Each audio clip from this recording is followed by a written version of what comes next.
ইমানরা উল্লাসে মাতিয়া ঘোষণা করতেছি মুহাম্মদ নাই, কুতিলা মুহাম্মদ।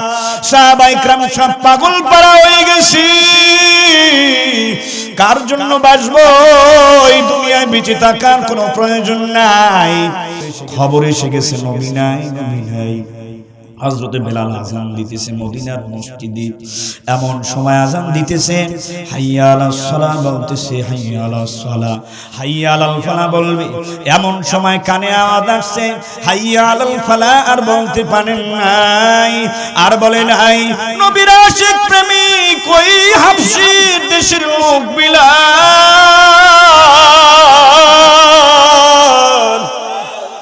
আজান সামনে আর দিতে পারে নাই। মসজিদ থেকে দৌড়ায়া ময়দানে ডাক দিয়া বলতেছে, আমার নবী নাই। ও বিলাল দাঁড়াও। মাথার থেকে বাতাসের কারণে টুপিটা খুলে পড়ে গেছে। ওই টুপিটা খোঁজার কোনো খবর নাই, শুধু দৌড়াই। যেই বেলাল ঘুমে যাইতো মাথায় টুপি থাকতো, টুপিটা খুলতো না। গোসল দিত মাথায় টুপি চেপে লাগা ধরে রাখতো, টুপি খুলতো না। নবী নাই এই মেসেজ শুনে হযরত বেলাল মাথা থেকে টুপিটা পড়ে গেছে। টুপি নেওয়ার কোনো খবর নাই, খবর নাই। এ মুসলমান ইমানদার আল্লাহর গোলাম, কেমন নবীর আশিক ছিলেন হযরত বেলাল। আমার নবী ইন্তেকালের পর হযরত বেলাল ডাক দিয়া বললেন, না, ওই মদিনার মসজিদের মেম্বারে আমি যখন বেলাল আযান দেই, আশহাদু আল্লাহ বলার পর যখন আমি বেলাল আশহাদু আন্না বলি, আমার নবীকে মিম্বারে বসা দেখি না। আমার কলিজায় বড় রক্তক্ষরণ হয়, আমার বড় কষ্ট লাগে। নবী হারার শোকের আগুন ধাউ ধাউ করে আমি বিলালের অন্তরে জ্বলে উঠে। এই মদিনার দেশে নবী নাই, এই দেশে আমি বিলাল থাকবো না। হযরত বিলাল সফর করে দামেস্ক শহরে চলে গেছেন। কিছুদিন যাওয়ার পর আল্লাহর নবী তাকে স্বপ্নে দেখায়। আল্লাহু আকবার। ওরে বিলাল, বহুদিন হয়ে গেছে, আমি নবীর কাছে আসু না, আমি নবীর সাক্ষাতে আসু না। ও বিলাল, আমি নবীর সাক্ষাতে আয়। হযরত বিলাল গভীর রজনীতে স্বপ্ন দেখার পর সিদ্ধান্ত নিয়েছে দামেস্ক শহর থেকে মদিনায় চলে আসবে। এই খবরটা মদিনার শহরের অলিগলিতে সব জায়গায় ছড়িয়ে পড়েছে। মদিনার সব মানুষগুলি দীর্ঘদিন হয়ে গেছে, কয়েক বছর হয়ে গেছে, হযরত বেলালের কণ্ঠে, রুহানি কণ্ঠে আযান আর শুনতে পারে না। হযরত বেলালের শ্রুতি মধুর কণ্ঠে আযান শোনা থেকে বঞ্চিত মাহরুম। সবাই ডাক দিয়া বলতেছে, হযরত বেলাল নবীর সাহাবী আসবে, ওই কালো বেলাল, ওই জান্নাতি বেলাল আসবে, আমরা তাকে অনুরোধ করব, রে বেলাল ওই মদিনার মসজিদের মিনারায় দাঁড়ায়া তুমি আযান দাও। তোমার কণ্ঠের আযান শুনতে আমাদের কাছে বড় ভালো লাগে। বেলালের আগমনের খবর পেয়ে মানুষ আনন্দে আত্মহারা, উল্লাসে মাতোয়ারা। হযরত বেলাল মদিনায় পৌঁছার পর চতুর্দিক থেকে মানুষ তাকে স্বাগতম জানায়, বুকে বরণ করে নেয়। সবার একটাই অনুরোধ করে, ওগো বেলাল, ওই মদিনার মসজিদের মেম্বারে দাঁড়ায়া তুমি আযান দাও না, আযানের কণ্ঠ আমরা শুনতে পাই না, মেহেরবানি করে একটু আযান দাও। বিলাল ডাক দিয়া বলে, আযান আমি কাকে শোনাবো? নবী নাই। আশিকি রাসূল বিলাল বারবার এই কথাগুলি বলে, কারো দরুদ শুনে না, উপেক্ষা করে চলতেছে। সবাই দৌড়ায় হযরত হাসান এবং হুসাইন রাদিয়াল্লাহু তাআলা আনহুমার কাছে চলে গেছে। ও হাসান এবং হুসাইন, আপনারা তো কলিজার টুকরা, আমাদের প্রিয় রাসূলের দৈহিত্র নাতি। আপনারা যদি ওই আশিক রাসূল বেলালকে অনুরোধ করেন, আপনাদের রিকোয়েস্ট রাখবে, অনুরোধ রাখবে, আমরা বলি শুনে না। হাসান এবং হুসাইন রাদিয়াল্লাহু তাআলা আনহুমা ডাক দিয়া বলতেছেন, ওগো হযরত বিলাল চাচাজি, আপনার কণ্ঠের আওয়াজ মদিনার নরনারী ছেলে মেয়ে পরিবার পরিজন আমরা বহুদিন হয় শুনি মদিনার মানুষগুলি আপনার রুহানি কণ্ঠের আজান শোনা থেকে বড় মাহরুম। একটু আজান দেয়, আপনার কণ্ঠে একটু আজান শুনতে মনে চায়। হযরত বিলাল ওই হাসান এবং হুসাইন রাদিয়াল্লাহু তাআলা মওত করার পরে সিদ্ধান্ত নিয়েছেন তিনি আজান দিবেন। মদিনার মসজিদে চলে গেছেন, মিম্বার পাশি মিনারের উপরে যখন দাঁড়ায় হযরত বিলাল আজান দিতেছে, এক পর্যায়ে যখন এই লজ্জের মধ্যে চলে গেছেন আজানের, আশহাদু আল্লা ইলাহা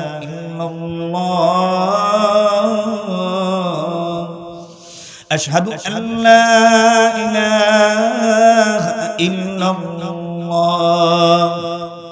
এমন সময় হযরত বিলাল আশহাদু আল্লাহ দুইবার বলার পর যখন নাকি আশহাদু আন্না বলতেছেন, আশহাদু আন্না বলার পর বিলালের অবস্থা এমন হয়ে গেল, তাকে দেখতেছেন ওই মিম্বারের উপরে আগে বিলাল আযান দিত, নবী বসে বসে আযান শুনতো। আশহাদু আন্না যখন বলতো হযরত বিলাল মদিনার মসজিদের মিম্বারের উপরে তোমার আমার কলিজার টুকরা নবী কি বসা দেখতো। এখন আশহাদু আন্না বলার সাথে সাথে মদিনার মসজিদের মিম্বারে আমার নবী বসা নাই, মিম্বারটা ফাঁকা। হযরত বিলাল আশহাদু আল্লাহ দুইবার বলার পর যখন আশহাদু আন্না বলি মিম্বারের দিকে তাকাইলো, মঞ্চে নবী বসা নাই। এই বিয়োগ বেদনায় হযরত বিলাল চিৎকার দিয়া বেহুশ হয়ে জমিনে লুটাইয়া পড়ে গেছি। इश्क़ व आशो लस्ते कूचो बरफरू हर से जुज माशूक़ बाकी जुलसु मियाने आशिक़ माशूक़ करमज़ीस কেরামান কাতিবিন রাহান খবর নিস। আমার নবীর আশিক ছিলেন হযরত বিলাল। আমার নবী চলে গেছেন আল্লাহ রাব্বুল আলামিনের অর্ডারে মিরাজে। ওরে মুসলমান, জান্নাত জাহান্নাম দুটি প্রজেক্ট ঘুরে দেখানো হয়েছে। যখন জান্নাতের বালাখানাগুলি আমার নবী ঘুরে ঘুরে দেখতেছেন, আমার নবী ওই জান্নাতের মধ্যে হযরত বিলালের পায়ে হাঁটার আওয়াজ পাচ্ছি। জমিনে যখন আসছেন ডাক দিয়া বলতেছেন, ও বিলাল তুমি কই? তুমি তো আজকে আমাদের মধ্যে সাধারণ কোন সাথী না, তুমি সাইয়্যিদুনা বিলাল। বিলালের মাকাম মর্যাদা এত বেশি, জান্নাতে বালাখানার সামনে আমি বিলালের পায়ে হাঁটার আওয়াজ নবী নিজেই কানে পেয়েছি। ওই হযরত বিলালকে যখন উমাইয়া ইবনে খালফের গোলাম ছিলেন হযরত বিলাল। ঘটনা অনেক লম্বা চওড়া, দেখে যাওয়ার সংক্ষেপ বলছি। আশিক তো দাবি করি নবী, উম্মত তো দাবি করি নবী। নবীর প্রতি কি ভালোবাসা, নবীর প্রতি আমার কেমন হৃদ্রতা, কেমন আমার আত্মীয়তা বন্ধন, আত্মার বন্ধন। যেই নবীকে সৃজন করলে দুনিয়ার আসমান জমিন গ্রহ নক্ষত্র মানব দানব পশু পাখি কিছুই সৃষ্টি হতো না। কথা ঠিক না ঠিক?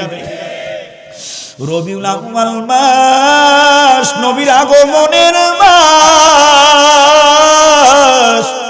এই মুসলমান, ওই হযরত বিলালকে যখন ওই উমাইয়া ইবনে খালফ কুলাঙ্গার শাস্তি দেয়, উত্তপ্ত মরুভূমির বালির মধ্যে নিয়ে চিৎ কইরা শোয়ায়া বুকের উপরে ভারী পাথর দিয়া চাপা দিয়া দিছে, পিঠের নিচে জ্বলন্ত আগুনের কয়লা।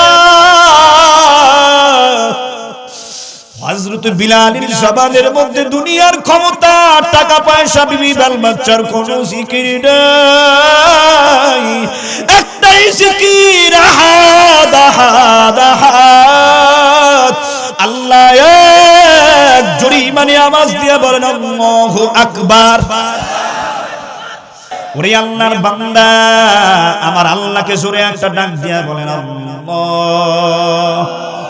আরেকটু জোরে ডাক দেন আল্লাহ। মালিক দয়া করে মায়া করে মোহাব্বত করে আজকের এই আল্লাহর ওলির দরবারে মাহফিল ময়দানে নিয়ে আসি। আয় আল্লাহ,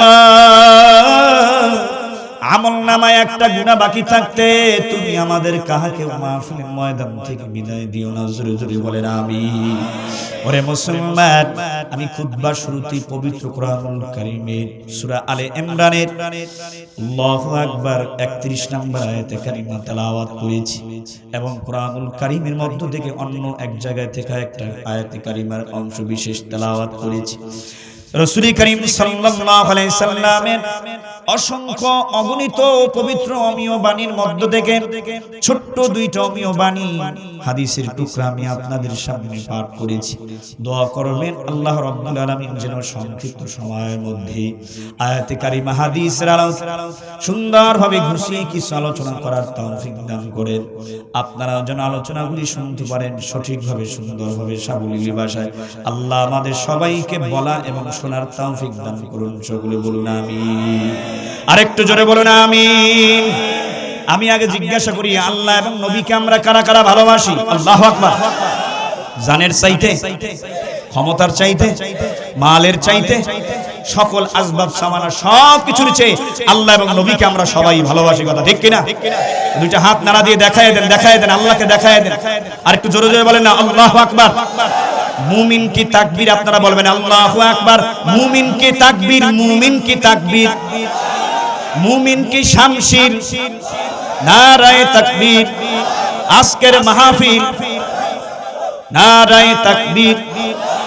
আল্লাহ আপনি সবাইকে কবুল করেন। জোরে জোরে বলুন আমিন। এই পৃথিবীর মধ্যে এমন কোন মানুষ নাই নবীর ভালোবাসা চায় না, আল্লাহর ভালোবাসা চায় না। কথা ঠিক না বে ঠিক? জোরে লোক একটা হেঁটে যাচ্ছে রাস্তা দিয়ে, মাথায় টুপি নাই, শরীরের পরনে কোনো কাপড় নাই। শোনেন ভালো করে, আমি মূল আলোচনায় ঢুকতেছি, আপনারা একটু হাঁটাচলা করবেন না, বসেন। আর মাইকেলা ভাই, তুমি আজকে 22.5 দিয়ে দিছো, আমার গলার কাম দেড় ব্যাটারি হয়ে যাইতেছে।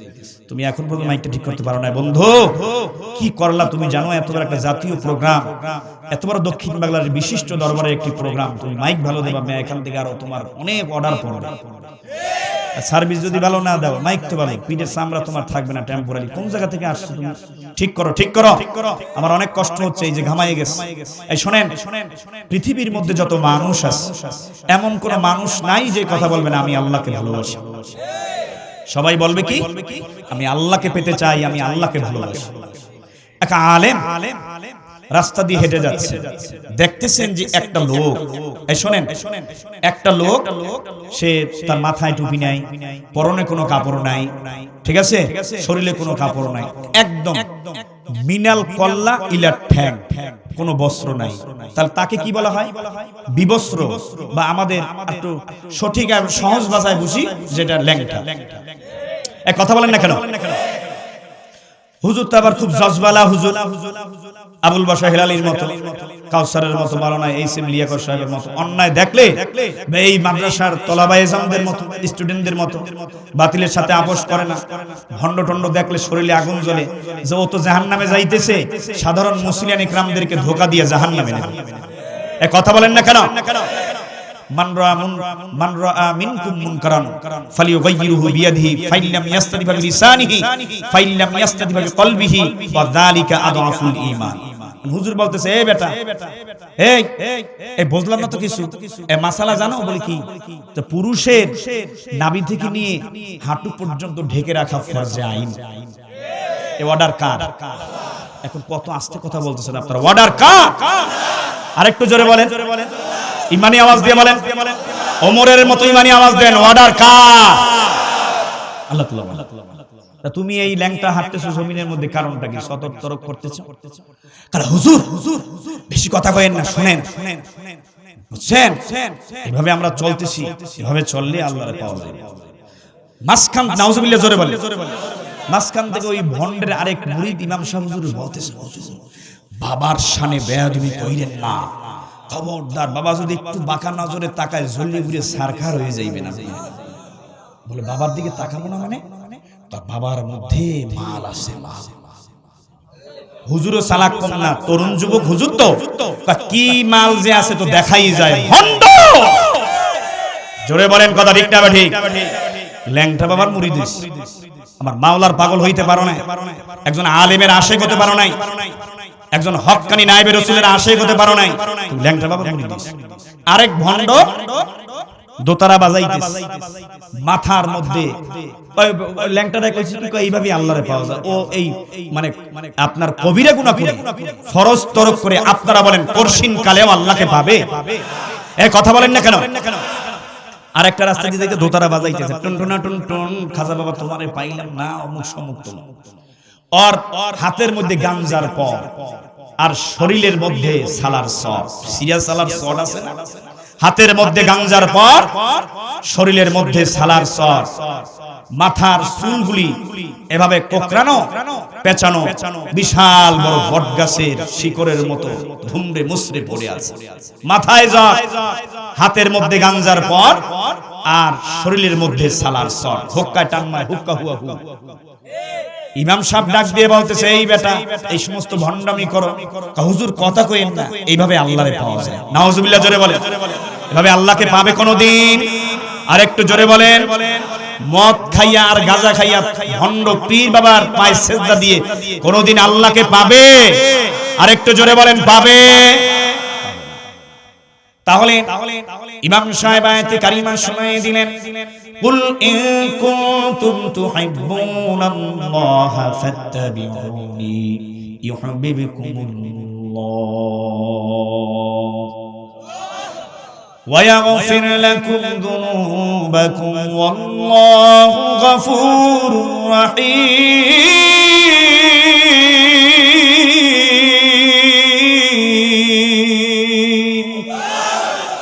हम सुरातो हम सिराते मुस्तफा और तमामी हाले उनकुम इत्तिबाए इत्तिबाए सुन्नते खैरुल बशर गिरे लाजिम तागुया बिए पेशा।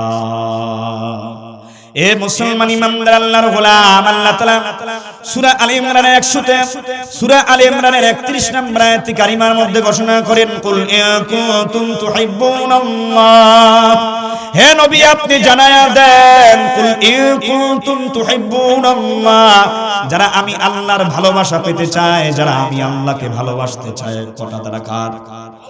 আরো জোরে বলেন, কথা কার? কুল ইন কুনতুম তুহিব্বুনাল্লাহ, নবী আপনি জানায়া দেন যারা আমি আল্লাহর ভালোবাসা পেতে চায়, যারা আমি আল্লাহকে পেতে চায়, ফাত্তাবিউনি, তারা যেন আপনার অনুসরণ করে, অনুকরণ করে। আদেশ দিয়েছেন কি? আল্লাহকে যদি আমরা পেতে চাই, আল্লাহর ভালোবাসা যদি আমরা পেতে চাই, আমাদের জীবনের গুনাহ যদি মাফ করাতে চাই, অনুসরণ করা লাগবে কার? আরেকটু জোরে বলেন। তাহলে ওই হাতের মধ্যে গাঞ্জার পর, তারপরে মাথার চুলে আছে জট, পিঠের মধ্যে সিরা সালার সর, এই ভণ্ডদের অনুসরণ করা যাবে? আরেকটু জোরে বলেন। কোন বেদাতি পীরের অনুসরণ করা যাবে? কোন নাস্তিক বেঈমানের অনুসরণ করা যাবে না। অনুসরণ করা লাগবে কার? আখিরি জামানার পয়গম্বর মুহাম্মদুর রাসূলুল্লাহ সাল্লাল্লাহু আলাইহি সাল্লামের কথা ঠিক না ঠিক? নবীজির অনুসরণ করতে পারলে ফাত্তাবিউনি ইউহিব্বুকুমুল্লাহ, আমরা যদি পয়গম্বর মুহাম্মদুর রাসূলুল্লাহ সাল্লাল্লাহু আলাইহি সাল্লামের অনুসরণ করি, আল্লাহ তাআলা আমাদেরকে ভালোবাসবে। নবী মুহাম্মাদের অনুসরণ না করলে আল্লাহর ভালোবাসা কঠিন কালেও পাওয়া যাবে? আরো জোরে বলেন। এবারে যদি আমরা নবী মুহাম্মদ সাল্লাল্লাহু আলাইহি সাল্লামের অনুসরণ করি, আল্লাহর ভালোবাসা পাবো।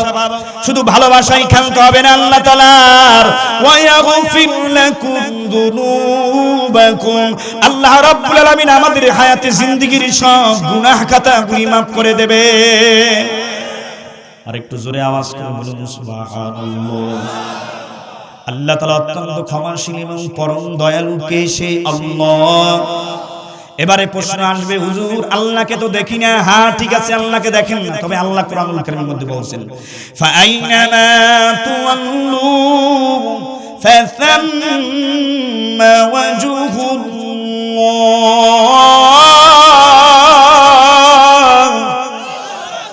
ওয়া হুয়া মাআকুম আইনামা কুনতুম। আল্লাহু আকবার। وفي أنفسكم أفلا تبصرون।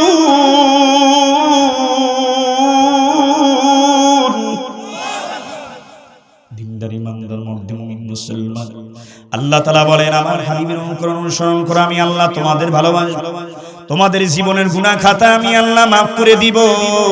ওয়াদা করেছেন কে? বলে হুজুর আল্লাহকে তো দেখি না, নবীও তো জিন্দা নাই, নবী তো মদিনার রওজার আতাহারে শায়িত আছেন। বলা ঠিক না বেঠি? অনুসরণ করব কার? নবীর অনুসরণ করব, নবীকে দেখি না, নবী কাছে নাই। এই প্রশ্নের জবাব 1450 বছর আগে আল্লাহর নবী মুহাম্মদুর রাসূলুল্লাহ জবাবটা দিয়ে গেছে। আল উলামা ওয়ারাসাতুল আম্বিয়া। আল্লাহু আকবার।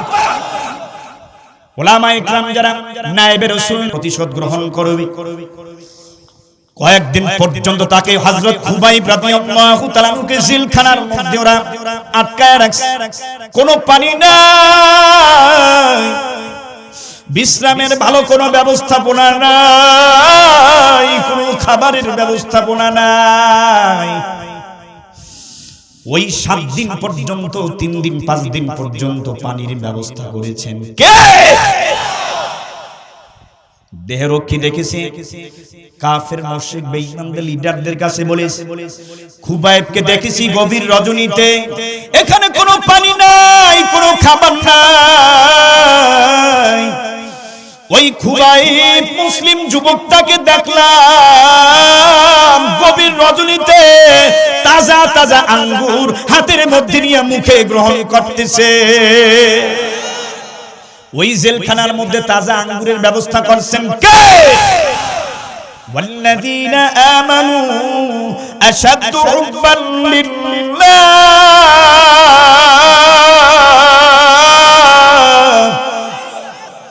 মুমিনরা জানেন যে আল্লাহ এবং নবীকে বেশি ভালোবাসে। কথা ঠিক না ঠিক? এ মুসলমান, সকালবেলা খবর এসে গেছে, বলি শুলির মধ্যে চড়াইয়া ওই খুবাইবকে হত্যা করে দুনিয়া থেকে বিদায় দাও। ভাইরা, শুলির মধ্যে যখন হযরত খুবাইব রাদিয়াল্লাহু তাআলা কে নিয়ে যাওয়া হয়, শুলির মধ্যে চড়ানো হলো, হাত পা বাঁধানো। আল্লাহর বান্দা কাফের মুশরিক বেঈমান ধারালো তলোয়ার নিয়ে হযরতে খুবাইবের ডান হাতটাকে কোপ দিয়ে কেটে ফেলেছে। অমনি করে ডান হাতটা জমিনের মধ্যে ছিটকে পড়ে গেছে। তাজা খুন বাহু থেকে শিরশির করে জন্নার মতো বেয়ে বেয়ে জমিনে পড়ে জমিনটা রক্তে রঞ্জিত লাল হয়ে গেছে। হযরত খুবাইব রাদিয়াল্লাহু তাআলা একটা বারও তাকান না নিচের দিকে, তার মাথাটা কিবলামুখী করে আছে, তার মাথাটা আরশে আযীমের দিকে, চোখ দুইটা আরশে আযীমের দিকে, টপ টপ টপ টপ করে পানি পড়তেছে। আর ডাক দিয়া বলে, ও আরশে আযীমের মালিক আমার আল্লাহ,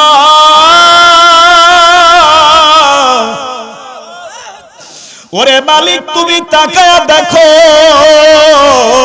তোমার দিন প্রতিষ্ঠান আন্দোলনের সংগ্রামে আমি ঝাঁপিয়ে পড়েছি। আল্লাহ আল্লাহ আমি কিছু চাই না, তোমারে বড় ভালোবাসি,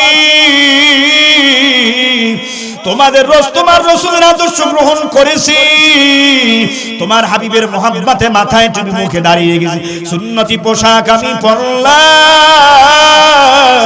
এটাই আজ বেঈমানদের কাছে আমি খুবাইবের বড় অন্যায় অপরাধ।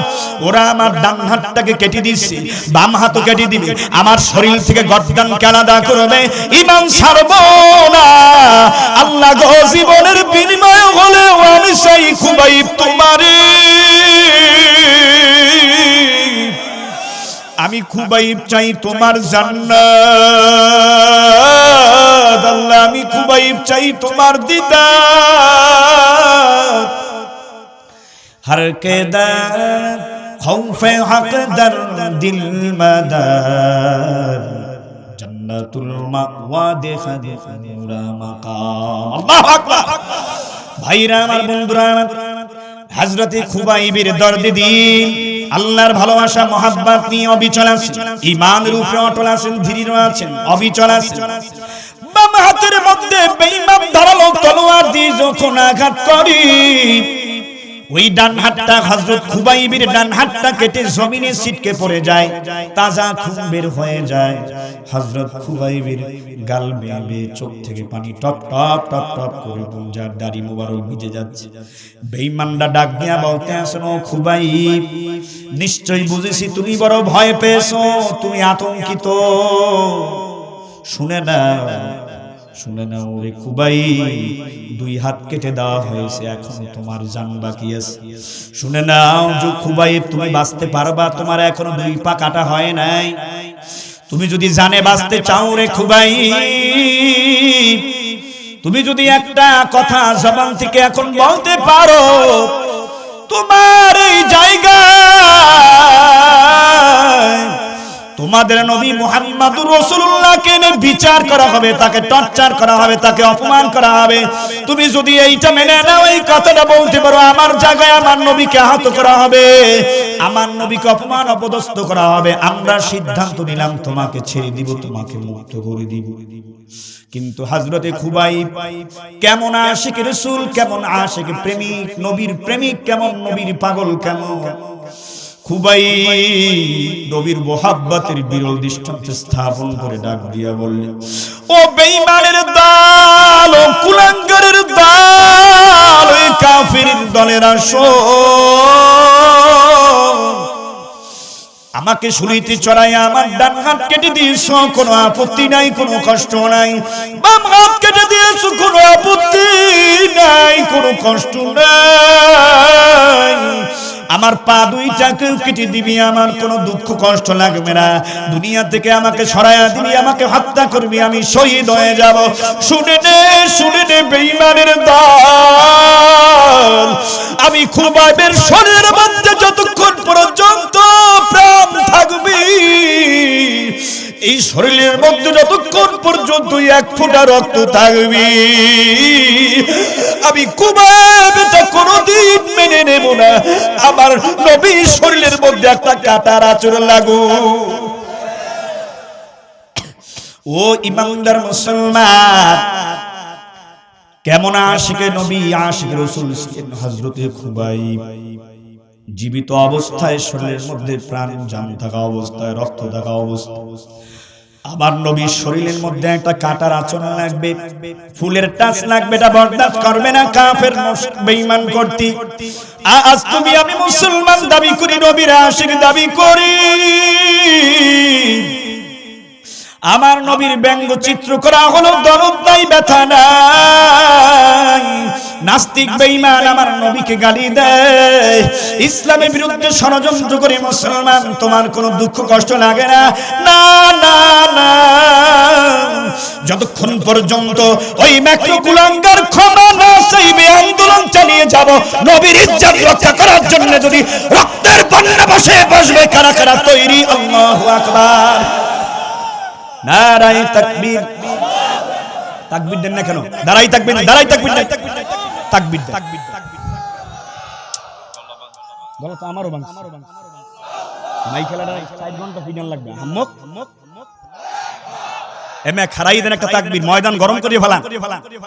এই তাকবীরে শয়তান যাবে, অত পুহুরের মধ্যেও পড়বে না, খালেও পড়বে না। কি তাকবীর দেন? জোরে দেন একটা। তাই লিয়াকত সাহেব, বিশ্বনবীর অপমান,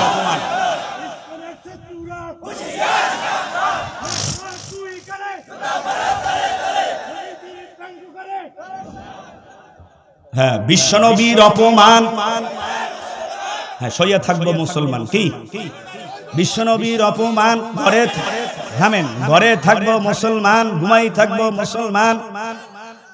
বিশ্বনবীর অপমান হাজরে সইব না আর মুসলমান।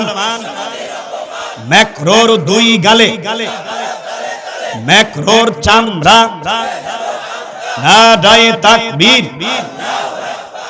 এক অ্যাকশন, ওলামা পীর মাশায়েখের অ্যাকশন, আলেম ওলামার অ্যাকশন, মুসল্লিদের অ্যাকশন, নারে তাকবীর। জবান খুলে আল্লাহর জোরে একটা ডাক দিয়ে বলেন এ মুকামিয়ার মুসলমান, এ দরবার এলাকার মুসলমান, বেতাগী উপজেলার মুসলমান, যেই নবীর উম্মত হওয়ার জন্য আমাদের মিছিল করা লাগে নাই, প্রতিবাদ করা লাগে নাই, বিক্ষোভ করা লাগে নাই, কোন ইউনিয়ন কাউন্সিলে, কোন মন্ত্রী পরিষদে আমাদের দরখাস্ত দেওয়া লাগে নাই, প্রেসিডেন্ট কার্যালয়ে দরখাস্ত দেওয়া লাগে নাই, প্রধানমন্ত্রী বরাবর দরখাস্ত দেওয়া লাগে নাই। বিনা দরখাস্তে, বিনা মিছিল মিটিং এ আল্লাহ রাব্বুল আলামিন ওই পয়গম্বরের উম্মত হিসেবে কবুল করেছেন। চিৎকার দিয়া বলো আলহামদুলিল্লাহ। শুধু ইনসানি করুণী করেছ মুসলমান, নিজ দয়াতে দান করিলেন পাক বাণী কোরআন। ভাবি তাই প্রভু তুমি কত দয়াবান, আমি ভাবি তাই প্রভু তুমি কত দয়াবান। লাকা হামদান লাকা শুকরান, চিল্লায়ে বলেন মারহাবা। এ মুসলমান ইমানদার আল্লাহর গোলাম, আমাদের সকলকে সজাগ থাকতে হবে, ইসলামের পক্ষে ভূমিকা রাখতে হবে, নবীর পক্ষে আন্দোলন করতে হবে। কোন চোখরাঙানিকে ভয় পাই না, ফাঁসির মঞ্চ তৈরি হবে, কোনো ভয় নাই। ভয় করবে কাকে? আরেকটু জোরে বলেন আল্লাহু আকবার। কেমন নবীর প্রতি ভালোবাসা ছিল, নবীর প্রতি আশিক কেমন ছিলেন হযরত বিলাল। এ মুসলমান, যখন উহুদের প্রান্তরে থেকে খবর এসে গেছে নবী নাই, নবী নেই, উহুদের ময়দানে যাবার আগে নবী ডাক দিয়া বলেন বিলাল, তুমি কি ওই যুদ্ধে যাবার তালিকার মধ্যে নাম উঠাতে চাও? জি ইয়া রাসূলুল্লাহ, ফিদাকা বি উম্মি ইয়া রাসূলুল্লাহ, সাইয়্যিদুনা বিলাল, লাব্বাইক ইয়া রাসূলুল্লাহ। নবী ডাক দিয়া বলেন, ও বিলাল, তোমার ওই উহুদের প্রান্তে যাওয়ার কোনো প্রয়োজন নাই। আযান দিবে কে? নামাজ পড়াবে কি?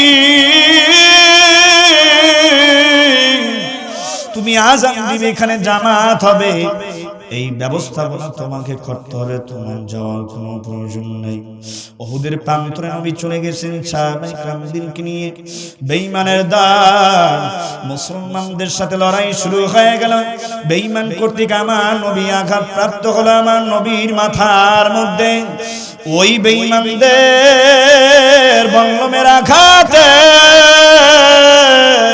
মাথার হেলমেটের লোহার কয়রা মাথার মধ্যে ভেদ করে তাজা খুন বের হয়ে পড়তেছে।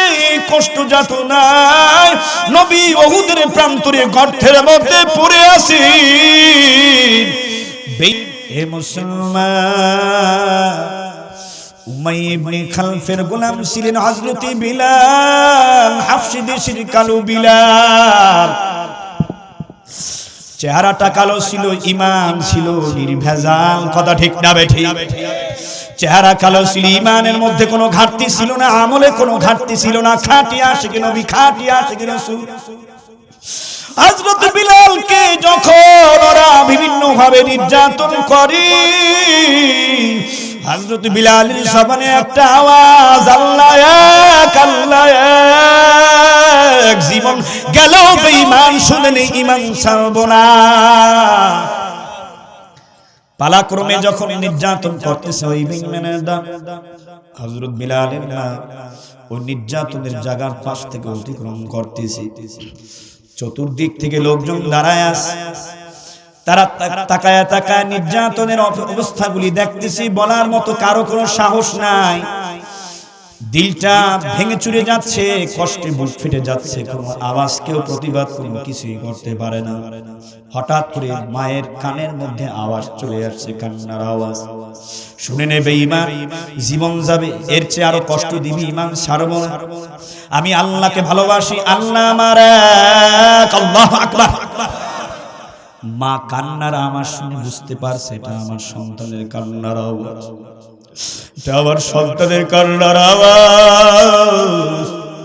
চলে গেছে, দৌড়ে যায় দেখেন আর কেউ না, রক্তাক্ত অবস্থায়, পরিত্যক্ত অবস্থায় আদরের কলিজার টুকরা একমাত্র সন্তান হযরত বেলাল পড়ে আছে জমিনে, নির্যাতন স্টিম রোলার তার উপরে চলছে। মা এমন সময় হযরত বিলালের কাছে দৌড়ে গেছে। সন্তানের দুঃখ কষ্ট মা বাবা নিজ চোখের সামনে কোনোদিন সহ্য করতে পারে না, কথা ঠিক না বেঠিক ধরে এ মুসলমান।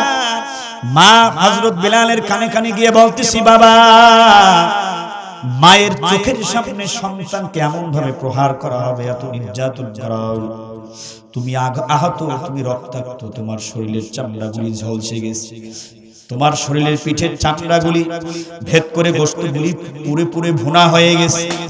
বাবা, এই দুঃখ কষ্ট আমি মায়ের কলিজায় সহ্য করতে পারি না, আমার কলিজা রক্তকরণ হয়েছে, আমার কলিজা পুড়ে যাইতেছে। ও বাবা, আমি মায়ের সন্তান বিলাল, তোমাকে আমি মা ঘরে নিয়ে যাব। বাবা, তোমার কাছে আমি মায়ের অনুরোধ, বাবা তুমি মানসির দাও, আমি মায়ের সন্তান, মা ঘরে নিয়ে যাই। হযরত বিলাল এমন সময় ইমাম দীপ্ত কণ্ঠে ঘোষণা দেয়, গো মা, ও মা শুনে নাও মা, দুনিয়ার শাস্তি মা স্থায়ী শাস্তি না, আখিরাতের শাস্তি আযাব স্থায়ী আযাব শাস্তি। ও মা, আমি আল্লাহকে ভালোবাসি, আল্লাহর উপর ঈমান এনেছি, আমি নবীকে ভালোবাসি মা, এই কারণেই তো বেঈমান আমাকে আযাব দেয়, আমাকে কষ্ট দেয়, আমার উপরে নির্যাতনের স্টিম রোলার চালায় দিছে, উত্তপ্ত মরুভূমির বালির মধ্যে চিৎ কইরা আমার পিঠের নিচে আগুন ধরায়া দিছি মা, বুকের মধ্যে ভারী পাথর দেয়া চাপা দিয়ে দিছি মা। এই আঘাতপ্রাপ্ত নির্যাতিত অবস্থায় আমি যতবার ওই আরশে আজিমের মালিক আল্লাহকে জবান খুলে মধুর সুরে কান্না করে ডাক দিছি, আল্লাহ। আরেকটু জোরে ডাক দিয়া বলেন আল্লাহ। এ মুসলমান হয় না, আরো জোরে ডাক দাও আল্লাহ। ও মা শুনে নাও, ততবার আমি আমার নিজ কানের মধ্যে আমি আল্লাহকে ডাক দিছি, আল্লাহ রাব্বুল আলামিন কুদরতি ভাবে জবাব দিয়েছে, জবাবের আওয়াজ আমি বেলাল নিজ কানে পেয়েছি।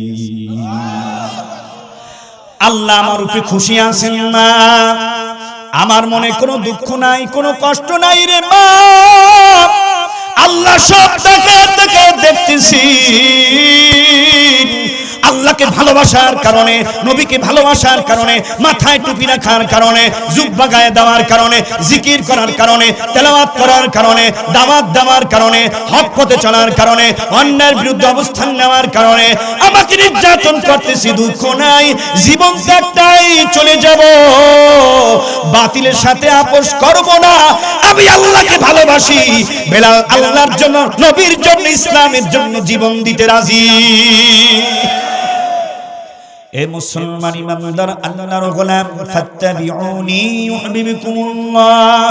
আল্লাহর ভালোবাসা যদি আমরা পেতে চাই, আল্লাহকে যদি ভালোবাসতে চাই, অনুসরণ করা লাগবে কার?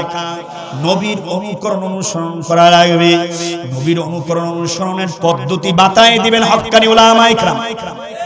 আরো জোরে বলেন, কথা ঠিক না বেঠিক? এ মুসলমান ইমানদার আল্লাহর গোলাম, এই সম্পর্কে আমি বাস্তব একটা ঘটনা বললেই আপনারা ভালো করে বুঝতে পারবেন। কষ্ট হয়? আরো জোরে বলেন। আপনাদের চেয়ে আমার কষ্ট হচ্ছে বেশি, সাউন্ড কোয়ালিটি অনেক দুর্বল, তারপর আমি চেষ্টা করতেছি মহব্বতের সাথে। পিসা হুজুর পাশে বসে আছেন, আপনারা দোয়া দিচ্ছেন, হয়তোবা সেই দোয়ার কারণে, নেক দোয়ার কারণে আল্লাহ তাআলা কিছু কথা বলার আমাকে তৌফিক দিচ্ছেন। আল্লাহু আকবার, জোরে বলেন। আলিমউদ্দিন নামে একটা যুবক, পাকিস্তানের লাহোরে তার বাড়ি। যখন তার কানের মধ্যে মেসেজ এসে গেছে, খবর এসে গেছে, ইন্ডিয়ার মধ্যে কলকাতা নামক একটা রাজ্য শহর আছে না, ওই কলকাতার মধ্যে হিন্দু জয়পাল নামক একটা লোক একটা কিতাব লিখছে আমার নবীর চরিত্রের বিরুদ্ধে ব্যঙ্গ করে।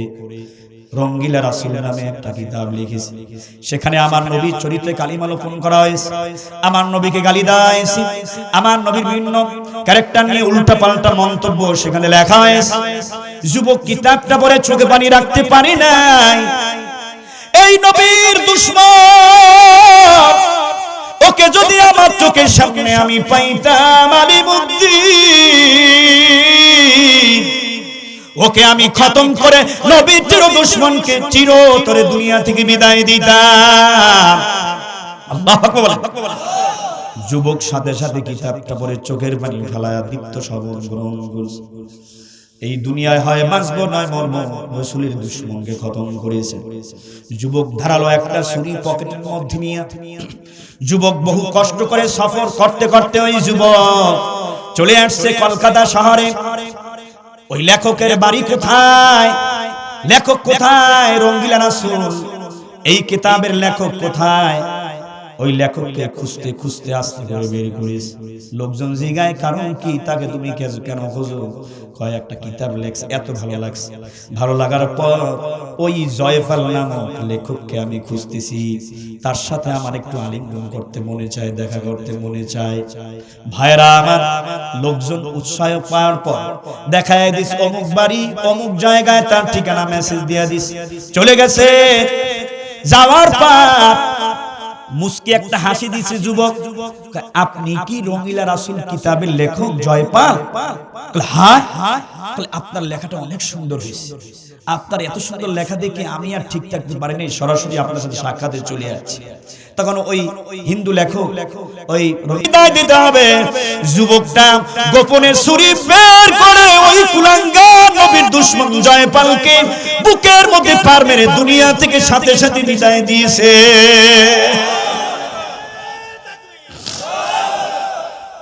ভাইরা আমার, বন্ধুরা আমার, দেখেন ঈমান কাকে বলা হয়? বীর মুজাহিদ, অকুত ভয় সৈনিক, রাসূলের আদর্শের সৈনিক, খাঁটি আশিক রাসূল প্রেমিক কাকে বলা হয়? যুবক ওখান থেকে পালায় নাই, ওখানে স্টিল দাঁড়িয়ে আছে। যুবক ওখান থেকে এদিক সেদিকে একটি কদম এদিক সেদিকে হয়নি, যুবক দাঁড়িয়ে আছে। সাথে সাথে তদানীন্তন সময়ে ব্রিটিশরা এই পাক ভারত উপমহাদেশ পরিচালনা করত। ব্রিটিশ পুলিশেরা এসে যুবককে গ্রেফতার করে নিয়ে গেছে জেলখানায়। আর জয়পাল তো ডান্ডি ফটাস, শেষ দুনিয়া থেকে রাসূলের দুশমন। আল্লাহু আকবার।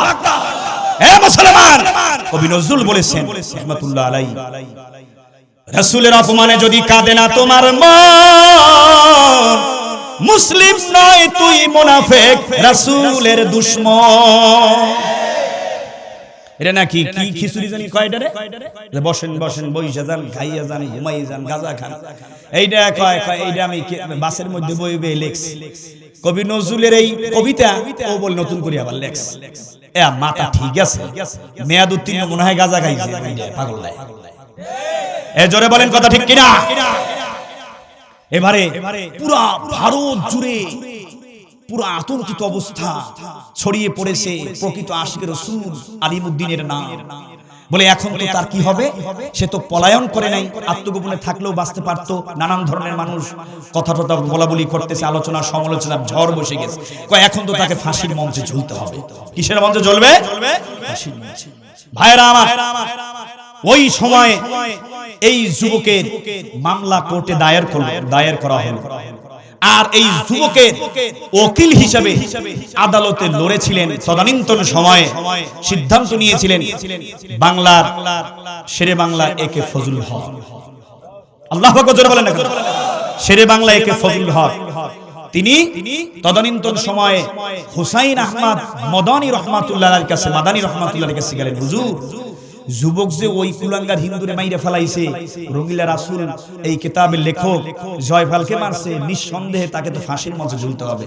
এখন আমি তো চাই ওকলাতি করে এই যুবকের পক্ষে আমি মামলাটা নিয়ে আমি ওকলাতি করতে চাই, যুবককে আমি খালাস করতে চাই। তা হুজুর বলে বাবা তুমি পারবা? বলে হুজুর আমি পারবো। যুবকের একটা কৌশল অবলম্বন করতে হবে। যখন আদালতে যুবককে উঠানো হবে তখন ওই যুবক জানে জজ সাহেবের সামনে বলে এই যুবক তুমি কি হিন্দু এই লেখক জয়পালকে হত্যা করছো? তখন যুবক বলবে হ্যাঁ হত্যা করছি। বলে কেন হত্যা করছো? তখন যুবক জানি বলে যখন আমি হত্যা করেছিলাম তখন আমি মাতাল ছিলাম, আমার জ্ঞান ছিল। এই কথাটা বললে আমি সারাই নিতে পারি। তো হুসাইন আহমদ মাদানী রহমাতুল্লাহ আলাইহি সহ আরো বড় বড় বিশিষ্ট বুজুর্গ তারা ওই যুবকের বাড়িতে গেছে, যাইয়ে বলতেছে এ যুবক তুমি যে হিন্দুকে হত্যা করছো ওই জয়পালকে রাসূলের দুশমনকে, তোমার তো ফাঁসি হবে। তা তুমি যদি বাঁচতে চাও তাহলে শোনো একটু কৌশল অবলম্বন করতে হবে। একে শেরে বাংলা একে ফজলুল হক বলছেন যে তুমি যখন তোমাকে জজ সাহেব জিজ্ঞাসা করবে তুমি কি এই জয়পালকে মারছো, তখন তুমি বলবে হ্যাঁ আমি মেরেছি। মেরেছো কেন? আমার মাথা ঠিক ছিল না, আমার জ্ঞান ঠিক ছিল না, দিমাগ ঠিক ছিল না। এই কথা বলবে তুমি পার পেয়ে যাবে। বাকিটা ওনাদের দায়িত্ব, তুমি শুধু এই কথা জজ সাহেবের সামনে দাঁড়িয়ে এজলাসে বলবে। যুবক কেমন ইমানদার দেখেন, আল্লাহু আকবার, খাঁটি আশিকে মাওলা আশিক রাসূলের পরিচয় দিয়ে বললেন হুজুর শুনে নেন, শুনে নেন, তামাম পৃথিবীর যদি সব জজ সাহেবদের একত্রিত করা হয় কোনদিন আমি এই কথা বলবো না আমার মাথা ঠিক ছিল না, আমার মস্তিষ্ক ঠিক ছিল না, তাই আমি কুলাঙ্গার জয়পালকে ছুরি মেরে আঘাত করে হত্যা করেছি, এ কথা কোনদিন বলবো না। জীবন একটাই, মরণ একদিন হবে, মিথ্যার আশ্রয় নিয়ে মরতে চাই না, আমার মরণ হবে শহীদি মরণ। হুজুর গত কয়েকদিন আগে আমি যখন রাতের বেলায় বিছানায় ঘুমাইতে গেলাম, ঘুমানোর পরে গভীর নজরে আমি স্বপ্নে দেখি আল্লাহু আকবার, জান্নাতের চৌরাস্তার মধ্যে আমার জন্য মহানবী হযরত মুহাম্মদ রাসূলুল্লাহ সাল্লাল্লাহু আলাইহি সাল্লাম দাঁড়ায় আছেন, সাথে আছেন হযরতে আবু বকর, সাথে আছেন হযরতে উমর, সাথে আছেন ওসমান। নবী আবু বকর, ওমর, ওসমান এদেরকে নিয়ে, এদেরকে সাথে নিয়ে ফুলের মালা নিয়ে আমাকে ইস্তেকবাল করার জন্য দাঁড়ায় আছি। হুজুর আমি জীবনে কোনোদিন কথা বলবো ফাঁসির মঞ্চে গিয়ে রাসূলের মহব্বতের সত্য কথাই বলি। কোন কবি বলতেছেন আল্লাহু আকবার, আল্লাহু আকবার, যদি রাসূলের মহব্বতে এ কদম কেটে মুহাম্মাদের কদমে গড়ায়, এ মরণ আসবে তাতে বাধা যে কিছুই নাই। আবু বকর নবীর সাথে দাঁড়ায় আছেন, ওমর, ওসমান দাঁড়ায় আছেন, আমি কোনদিন এই কথা বলবো না, বলবো আমি মেরেছি নবীর দুশমনকে, এতে যদি আমার মরণ হয় হবে, এ মরণ হবে আমার শহীদি মরণ। এ বিশ্বনবীর উম্মতেরা, আলোচনা একদম সংক্ষেপ। এই ঘটনার মাধ্যমে আমরা বুঝতে পারলাম আশিক রাসূল, খাঁটি নবীর আশিক কাকে বলেন। আমরা যদি নবীর আশিক হতে চাই, আমরা যদি আল্লাহ রাব্বুল আলামিনের পক্ষ থেকে মাগফিরাত পেতে চাই, মুসলমান আজ এই দরবারে 2 দিন দুই মাহফিল ময়দান থেকে আমাদের চূড়ান্ত সিদ্ধান্ত নিতে হবে, যতদিন আল্লাহ রাব্বুল আলামিন দুনিয়াতে বাঁচায় রাখবে আর কোনোদিন অন্যায় করব না, অপরাধ করব না, গুনার কাজ করব না, নামাজ ছেড়ে দিব না, উলামায়ে কেরামদের বিরুদ্ধে বিদ্যাচরণ করব না, বিদ্বেষ পোষণ করব না। এ মুসলমান, ঈমান এবং নেক আমলের পুঁজি নিয়ে যদি কবরে যায় ঘুমাও, ওই কবর হবে জান্নাতের বাগানের মধ্যে থেকে একটা বাগান। আরো জোরে বলেন কথা ঠিক না ঠিক? খোদা নাগাস্তা কেউ যদি বেঈমান হইয়া, নাফরমান হইয়া, বেনামাজি হইয়া, বেপরদা হইয়া, সুদখোর ঘুষখোর হইয়া কেউ যদি ওই গহীন অন্ধকার ঘর কবরে গিয়া ঘুমায়,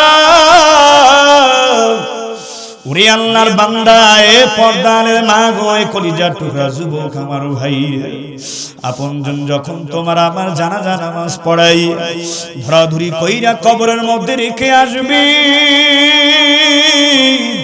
40 কদম বাড়ির দিকে রওনা হওয়ার পর ওই কবরের মধ্যে দুইজন ফেরেশতা আসবে, মুনকার এবং নাকির। আয়েশা প্রশ্ন করবে, প্রশ্ন করার আগে বলবে কুম বিইজনিল্লাহ, ওরে আল্লাহর বান্দা ওঠো, বলো তোমার রবকে, তোমার নবীকে, তোমার দিন কি। আমার নবীকে দেখানো হবে, নবীর সুরাত, নবীর চেহারা দেখানো হবে। মান হাজার রাজুলু, বলো এই ব্যক্তিকে। কেউ যদি বদমাশ বেনামাজি নাফরমান হইয়া কবরে গিয়া ঘুমায়, 3 প্রশ্নের জবাব ওই নাফরমান গুনাহগার দিতে পারবে না।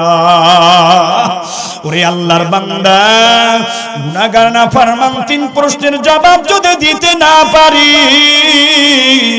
ওই কবরের মধ্যে জাহান্নামের আগুন লাগায়া দেওয়া হবে। ওরে আল্লাহর বান্দা, ডান পাশের মাটি নাফরমান বদমাশ বেনামাজির কবরে, আল্লাহু আকবার, ডান পাশের মাটি ডান দিকে এমন জোরে চাপ মারবি, চাপের চোটে ডান পাশের পাজরের হাড্ডিগুলি মটমট মটমট করে ভেঙে মেসমার হইয়া বাম দিকে পৌঁছায় আসবে। বাম পাশের কবরের মাটি নাফরমান বেপরদা বেনামাজির কবর, ডান দিকে এমন জোরে চাপ মারবি, চাপের চোটে ডান পাশের পাজরের হাড্ডিগুলি মটমট করে ভেঙে মেসমার হইয়া ডান দিকে পৌঁছায় আসবে।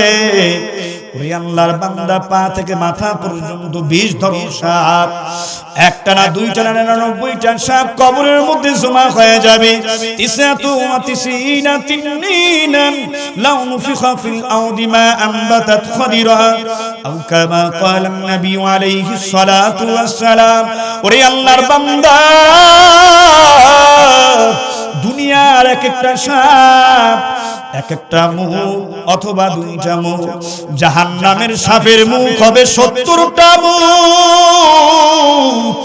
ওই এক একটা সাপে পা থেকে মাথা পর্যন্ত নাফরমান বেনামাজিকে এমন জোরে প্যাঁচ মারবে, ওই প্যাসির চাপের চোটে 3.5 হাড়ির 3.5 বডির হাড্ডিগুলি সব মটমট মটমট করে ভেঙে মেসমার হয়ে যাবে। নাফরমান ডাক দিয়া বলবেন, ওরে সাপ, তুমি আমারে কেন কামড়াও? এই দংশনের আযাব আমি সহ্য করতে পারি না। সাপের জবান খুলে যাবে, ডাক দিয়া বলবে, ওরে নাফরমান, ওই আল্লাহওয়ালা উলামা ইকরাম, ওই হক্কানি পীর মাশায়েখ, তারা বলছে নামাজ পড়ো, জিকির করো, তেলাওয়াত করো, রাসূলের সুন্নাত তরিক অনুযায়ী চলো, আলেম ওলামাদের সাথে থাকো, মাদ্রাসা মসজিদের খেদমত করো, দরবারের খেদমত করো, আল্লাহর মেহমানদের শ্রদ্ধা করো, সম্মান করো। এই যে আল্লাহর কুতুব কত মানুষের হাতে ধরে পায়ে ধরে সারা বাংলাদেশে ভ্রমণ করে, সফর করে, মানুষকে বুঝায় গুনার কাজ ছাড়ো, নেকের কাম ধরো। এত ওলামা ইকরামরা নামাজের দাওয়াত দিল, পর্দার দাওয়াত দিল, জিকির তেলাওয়াতের সুন্নাত তরিকার দাওয়াত দিল, গ্রহণ করো না, বরঞ্চ চোখ রাঙানি দিয়া ডাক দিয়া বলছো আমি নামাজ পড়ব না। চরণের পীরের মুরিদের এত দরকার কি? তবলিগ ওয়ালাদের দরকার কি?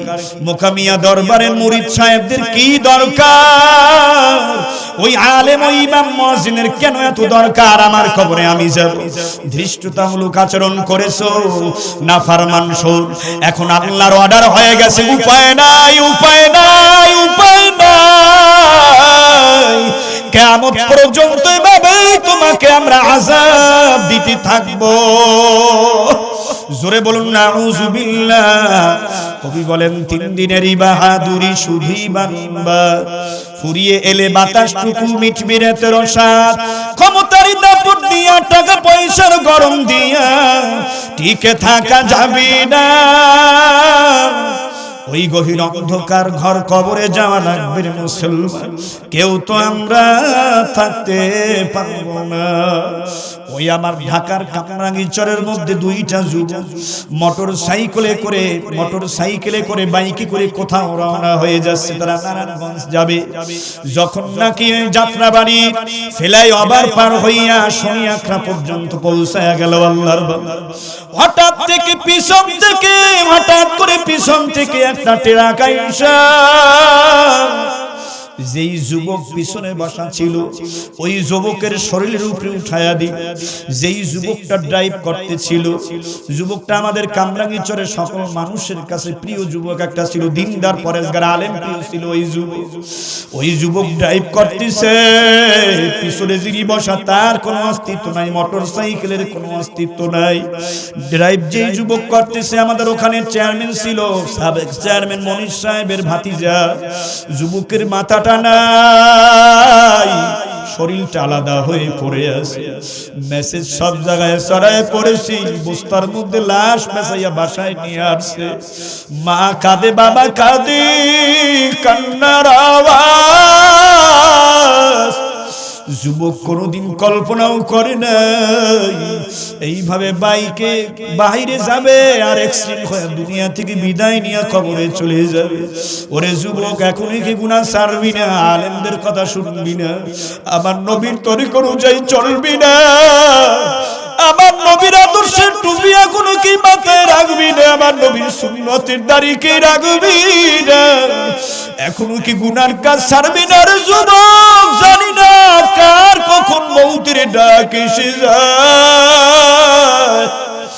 তোমারও কিন্তু জানা নাই, আমারও কিন্তু জানা নাই। এই তো বেশি দিন আগের ঘটনা না। মা বাবা ঘরের মধ্যে 5 তলায় আগুন, নিচতলার কারেন্টের সার্কিট থেকে আগুন লেগে গেছে, নিচের গাড়িগুলি সব পুরো কয়লা হয়ে গেছে। 2 তলায় আগুন শুরু হয়ে গেছে, 3 তলায় 4 তলায় আগুন, 5 তলাতে 2 জন লোক থাকে, একটা ছোট্ট মাত্র বাচ্চা। বাচ্চাটাকে নিয়ে থাকি। মা বাবা সিদ্ধান্ত নিছে নিজেরাও বাঁচতে চাই, বাচ্চাটাকেও বাঁচাতে চাই। ওরে আল্লাহর বান্দা, মা বাবা রিস্ক নিয়ে যখন নিচে নামতেছি, চতুর্দিক থেকে আগুন, উপরের দিকে ধাওয়া ধাওয়া আগুনে লিলিহান শিখা দাগা যায়। মা বাবা দৌড়ে গেছে। নিচতলায় তো প্রচন্ড আগুন। ওই আগুন যখন শরীরে লেগে গেছে, বাবা আগুনের মধ্যে পড়ে গেছে, স্ত্রীও পড়ে গেছে, সন্তানটা আগুনের মধ্যে পড়ে গেছে। ওরে আল্লাহর বান্দা, সন্তান আগুনের মধ্যে পইরা, আগুনে পইরা কয়লা হয়ে গেল। মা বাবা 2 জন শরীরের 80% পুড়ে গেছে, বিবির 90% পুড়ে গেছে। ঢাকা মেডিকেলের মধ্যে নিয়ে ভর্তি করলো বান ইউনিটে। সাংবাদিক সহ এলাকার প্রতিবেশী মানুষ জিজ্ঞাসা করতেছে, ওরে আগুনে যে শরীরে লাগছে, আপনাদের বাচ্চাটা কোথায়? মা বাবা 2 জনই কষ্টের যাতনায়, ওরার যাতনায় ছটফট ছটফট করে। মায়ের মনটা কেমন, চোখের পানি ফেলায়া ডাক দিয়া বলতেছি, ও সাংবাদিকেরা, ও মানুষ, আমার মাসুম বাচ্চাটা, 5 বছরের বাচ্চাটা কোথায়? আমার বাচ্চাটা ওই আগুনের মধ্যে পুড়ে মনে হয় কয়লা হয়ে গেছে। মা বলে আমাকে কে আর মধুর সুরে ডাক দিবি? ওরে আল্লাহর বান্দা, এই ছোট্ট মাসুম বাচ্চার প্রতি মায়ের কি মায়া, সন্তানের জন্য কি মায়া। নিজের শরীর পুড়ে গেছে, নিজে মারা যাবে, কোনো খবর নাই, কোনো চিন্তা নাই, কোনো টেনশন নাই। বারবার সন্তানের কথা বলতেছে। ওরে আল্লাহর বান্দা, এটা দুনিয়ার মহব্বতের দৃষ্টান্ত। যেই মালিক তোমার আমারে মহতে কুদ্দে শুনিয়া দুনিয়াতে পাঠাইছেন, এত সুন্দর করে আদর কইরা বানাইছেন, ওই মালিক আল্লাহর চিনলি না। এ বেতাগি উপজেলার মুসলমান, এ মোকামিয়া দরবার শরীফ এলাকার মুসলমান, দুনিয়ার মা বাবার মায়া এর চেয়ে বেশি মায়া বান্দার প্রতি 1000 কোটি গুণ আমার আল্লাহ। ওই আমার মালিক আল্লাহরে জোরে একটা ডাক দাও, আল্লাহ। আরো জোরে একটা কান্নার সুরে ডাক দাও, আল্লাহ। যতদিন তোমার এই সুন্দর দুনিয়ার মধ্যে থাকবো, পৃথিবীতে থাকবো, জীবন গেলে আর কোনদিন গুনার কাজ করব না। জোরে বলেন আমিন।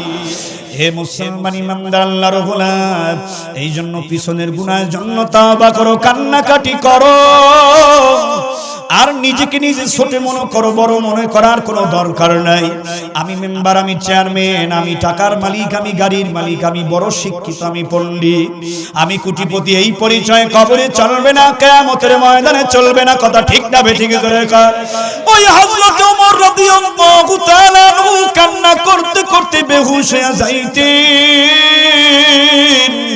ওই হযরতে আবু বকর যখন রাস্তা দিয়ে চলতেন, ওই গাছপালা তরুলতাকে ডাক দিয়া বলতেন, ওরে গাছপালা তরুলতা, তোমাদের অস্তিত্ব একদিন বিলীন হয়ে যাবে, মাটির সাথে মিশে যাবে, কবরে যাওয়া লাগবে না, হাসরের ময়দানে আল্লাহর আদালতে ওঠা লাগবে না, বিচারের দিন কায়েম তোমাদের হবে না। কিন্তু আমরা মানুষ আবু বকর, মানুষ না হয়ে যদি মালিক আমাদেরকে তোমাদের মতো গাছের লতা পাতা বানাইতো, কিয়ামতের ময়দানে আল্লাহর আদালতে আমাদের হাজিরা দেওয়া লাগবে। হযরত ওমর কান্নায় বেহুশ হয়ে গেলেন। কান্না করতে করতে গাল মোবারকের মধ্যে দাগ পড়ায়া ফেলাইছেন। লোকজন ডাক দিয়া বলতে আছেন, আমিনুল মুমিনিন উমর, আপনার গালের মধ্যে দাগ পড়ে গেছে, খারাপ দেখায়, ভালো দেখায় না। ও আমিনুল মুমিনিন, হুজুর ওষুধ লাগান। আমিনুল মুমিনিন ডাক দিয়া বলতে আছেন, ও সাথীরা, কাল কঠিন কিয়ামতের ময়দান কায়েম হওয়ার পর আমি ওমরকে যদি আল্লাহ ডাক দিয়া বলে, ও গো ওমর, নাজাতের জন্য কি নেক আমল আমি আল্লাহর দরবারে নিয়ে আসো, পেশ করো, তখন আমি ওমর অন্তত আল্লাহকে ডাক দিয়া বলবো, মালিক আল্লাহ, আমি ওমর তেমন কোন নেক আমল আনতে পারি নাই রে মালিক। আল্লাহ তোমার ভয়ে কাঁদতে কাঁদতে, ওই মৌতের ভয়ে, ওই কবরে আযাবের ভয়ে, ওই জাহান্নামের আযাব গজবের ভয়ে আল্লাহ আমি ওমর কাঁদতে কাঁদতে চোখের মধ্যে দাগ পড়ায়া ফেলাইছি। আল্লাহ এছাড়া আমি কিছুই আনতে পারি নাই। আল্লাহু আকবার। এ মুসলমান, আশরায়ে মুবাশশারা 10 জন সাহাবী, এর মধ্যে দ্বিতীয় নম্বরে নাম আছে হযরত উমরের। জান্নাতে সুসংবাদ সার্টিফিকেট দুনিয়াতে পাইলেন, এরপরেও কেন এত কান্না করলেন? আল্লাহর ভয়, জাহান্নামের আযাব গজবের ভয়ে। কাজী যারা জান্নাতের সুসংবাদ দুনিয়াতে পাইলেন, এরপরেও যদি মৌতের আযাবের ভয়ে, কবরে আযাবের ভয়ে, জাহান্নামের আযাব গজবের ভয়ে এত কান্না করতে পারেন, সেই তুলনায় তো তোমার আমার কোনো কান্না নাই, চোখে পানি নাই, তাহাজ্জুদের আমল নাই, শুধু গুনার গুনাহ দিয়া সারা জিন্দেগি ভরা। হাতের দিকে তাকায় দেখে আমার হাত দুইটা গুনাহের ধুলাবালি দিয়া ভরা, কান দুইটার মধ্যে আমার গুনাহের ধুলাবালি দিয়া ভরা, পা দুইটাও আমার গুনাহের ধুলাবালি দিয়া ভরা, আমার জবানটার মধ্যে থেকে গুনাহের দুর্গন্ধ পাওয়া যায়। চোখের পানি ফেলায়া ডাক দিয়া বলো, আল্লাহ গো,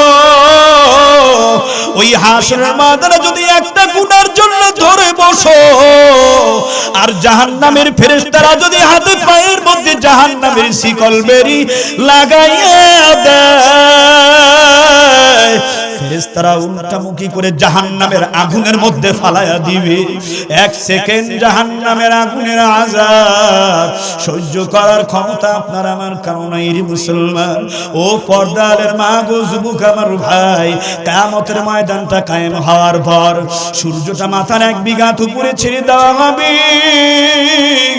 সূর্যের তাপের চোটে নাফরমান, বদমাইশ, বেনামাজি, বেপরদা, সুদখোর, ঘুষখোরের, ওরে আল্লাহর বান্দা মাথার খিলেগুলি সূর্যের তাপের চোটে ভাতের মতো উতলাইয়া পায়খানা রাস্তা দিয়া ঝুপঝুপ করে পানিগুলি পড়ে যাবে, নারী ভুড়িগুলি পড়ে যাবে। নাফরমান, বদমাইশ, বেনামাজি পানির পিপাসা এমন ছুটে লাগবে, পানি পানি করে আওয়াজ করবে। হাসরের ময়দানে কোথাও পানি খুঁজে পাওয়া যাবে না, 1 ফোঁটা পানি তাদেরকে কেউ পান করাবে না। নাফরমান, বেপরদা, বদমাইশ, বেনামাজি পানির পিপাসায় জিহ্বাটা নাভির স্থল পর্যন্ত ঝুলে পড়ে যাবে।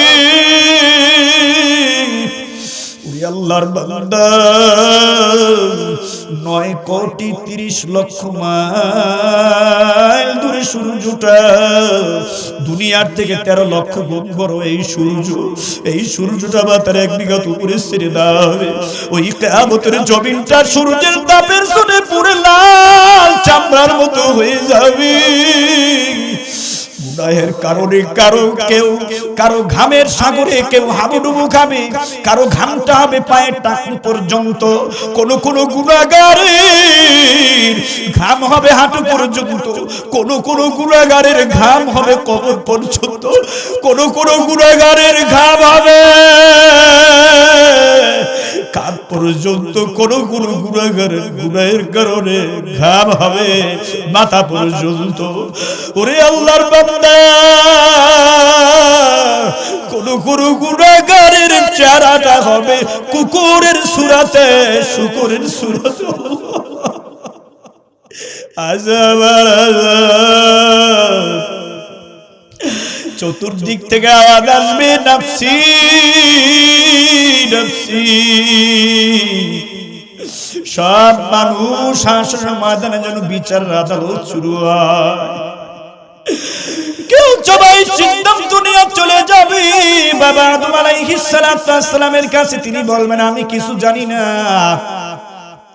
নূহ নবী আলাইহিস সালাতু ওয়াস সালামের কাছে আসবে, ইব্রাহিম আলাইহিস সালাতু ওয়াস সালামের কাছে আসবে, মুসা আলাইহিস সালাতু ওয়াস সালামের কাছে আসবে, ঈসা আলাইহিস সালাতু ওয়াস সালামের কাছে আসবে। সবাই বলবে আমরা কিছু জানি না, তোমরা আখিরি জামানার পয়গম্বর মুহাম্মদুর রাসূলুল্লাহ সাল্লাল্লাহু আলাইহি সাল্লামের কাছে যাও।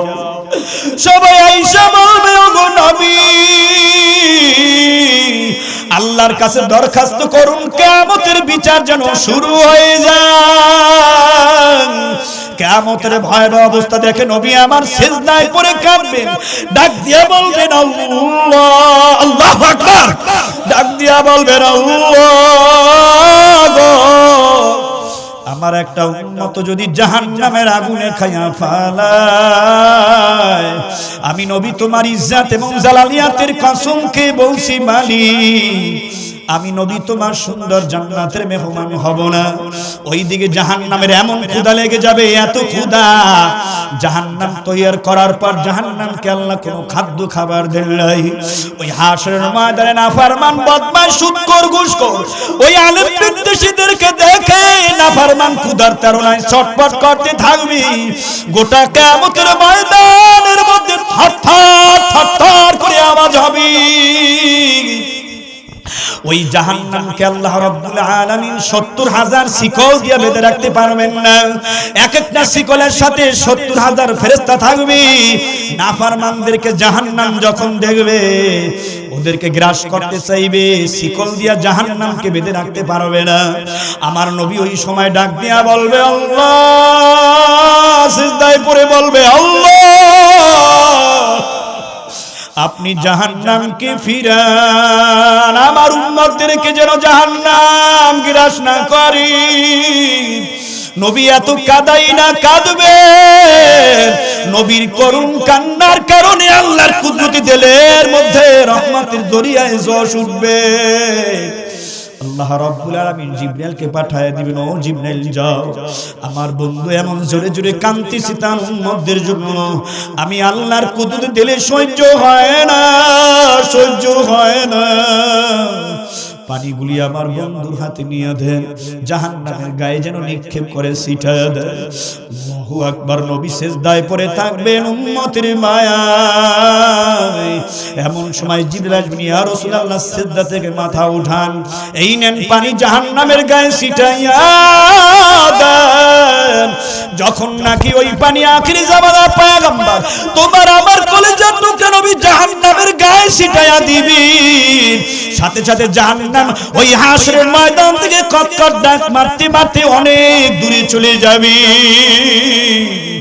ওরে আল্লাহর বান্দা, আখিরি জামানার পয়গম্বর ডাক দিয়া বলবেন, ও জিবরাইল ভাই, এটা কোন বরকতি পানি দিলা, এটা কোন আবে হায়াতের পানি দিলা, হাউজে কাউসারের পানি নাকি? পয়গম্বর সাল্লাল্লাহু আলাইহি সাল্লামের কথার জবাবে জিবরাইল ডাক দিয়ে বলবেন, ইয়া রাসূলুল্লাহ, এটা কোন হাউজে কাউসারের পানি না, এটা কোনো আবহায়াতের পানি না, এটা জমজমের পানি না, এটা জান্নাতের কোনো নহরের পানি না। এই পানিটা হইল আপনার গুনাহগার উম্মতের চোখের পানি। আল্লাহু আকবার। যখনই আপনার উম্মতেরা কোনো গুনাহ করেছে, জিনা করেছে, নামাজ বাদ দিয়েছে, কোনো অন্যায় অপরাধ হয়ে গেছে, সাথে সাথে তওবা করে দুই চোখের পানি ফালাইয়া যখন আল্লাহরে ডাক দিয়া বলেন, ওগো আল্লাহ, আর কোনোদিন গুনাহ করব না, অন্যায় করব না, মালিক তুমি মাফ করে দাও।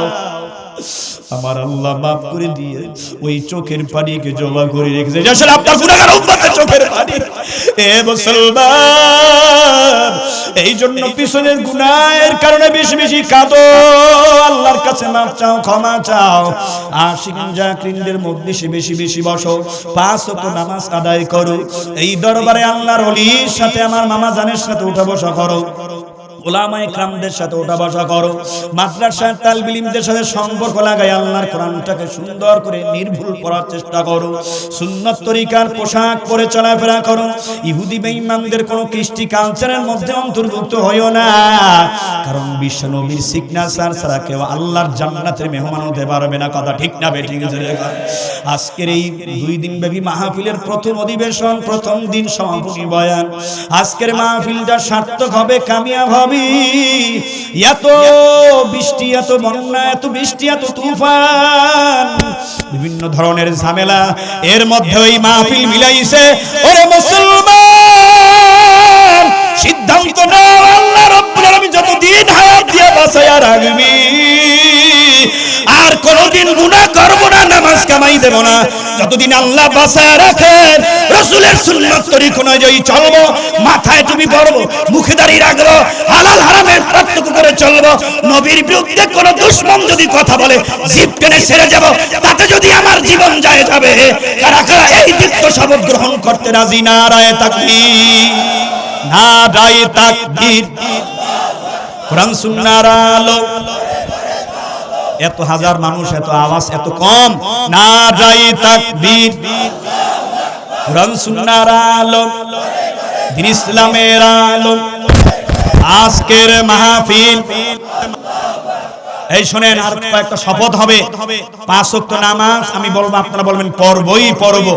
রাসূলের মহব্বতে মাথায় টুপি রাখবই রাখবো, রাসূলের মহব্বতে এক মুষ্টি দাড়ি রাখবই রাখবো। নারায়ে তাকবীর। 5 ওয়াক্ত নামাজ কয় ওয়াক্ত পড়বেন?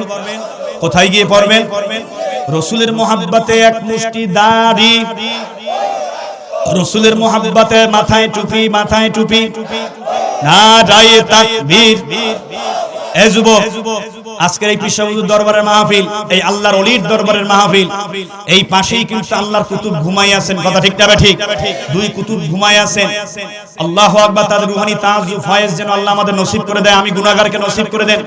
এই যে এই পাশেই আমার আব্বাজান এত অসুস্থ নিয়েও আজকে এই মাহফিলে অংশগ্রহণ করছেন, এটা আল্লাহর বড় মেহেরবানি। বহুত মানুষ সুস্থ কিন্তু আসতে পারে নাই। কথা ঠিক না ঠিক? আজকে পীর হুজুর এত সুন্দর মাহফিল মিলাইছেন। এই যে আমার শ্রদ্ধেয় নানা জান, এই যে লাবলু হুজুর সহ এই মাদ্রাসা আস্তায়ে کرام এবং তলাবায়ে জন ছাত্র বন্ধুরা অনেক কষ্ট করে এই মাহফিল মিলাইছেন।